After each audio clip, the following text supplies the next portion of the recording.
everybody. So another episode of Unsheathed Gems. And this time we had Joe that join us on this one. Usually it's me or Craig, mostly Craig now, but you know, Joe brought this to the show. We're actually here at Blade Show 2022.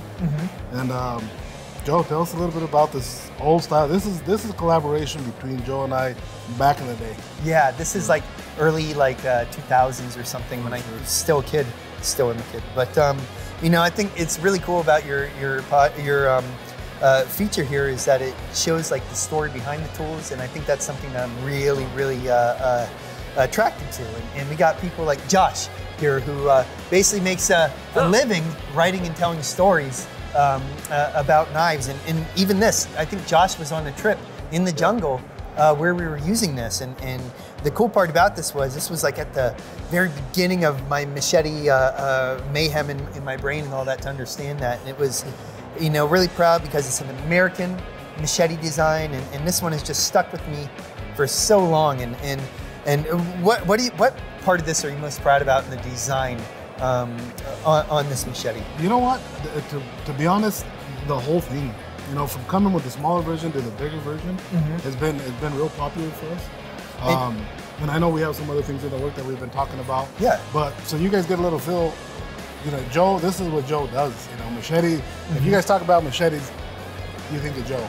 You know, Joe's been in this, and he's working with Condor and a lot of other companies. But the machete thing is Joe, and he knows it. You know, he knows what it is to build a machete. So you know, it was a great joint venture. You know, this had as a story in of itself, because this was one of the very first ones, and you only get to learn by using or watching people who are much better than me using machetes and stuff. And we're like, man, the pins started getting loose on the top. What did we do? Oh, they modified the pins to make it work, and we only knew that by making a story by using it. That's when we start making the changes. Yeah. Once you start going out. So also Joe has, you know, Bushcrafts Global. How often do you go out to Colombia? Now, when my wife lets me, twice a year. Good answer. and then random times when companies. So this is something you guys are using up there all the time. And this was my baby. You know, like we always had these shiny knives everywhere. But then you go back to these knives where you're just like, oh, that's Cassandra. You know, I haven't seen Cassandra and used her in a while. And I lost this machete for about 4 years.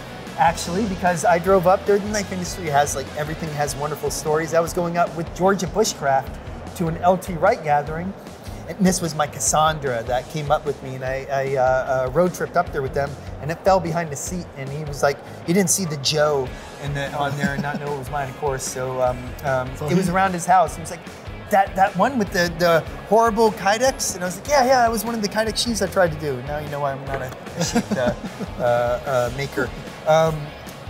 And so I found it again here at Blade Show 2022. Yeah, so that's why we decided to run this this episode, because you found Cassandra. Yeah, I found Cassandra. And yeah, so I really appreciate that. Interesting things that helped me break out is this was a collaboration, and I don't normally put, I didn't normally put choils in my machetes, because I was just like, oh, why choils? Until I had to be broken out by collaborating.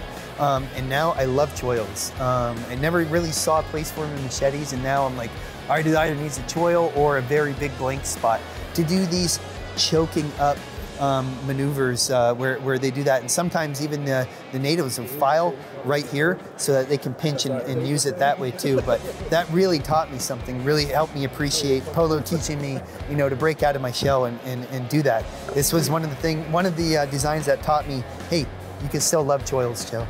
But so yeah, guys, this is just a little quick video. We'll definitely get it more into the machete and why we designed it and everything down the line. But just wanted to do a quick video, especially because this is a special one, and especially for Joe too. But yeah, this is cool.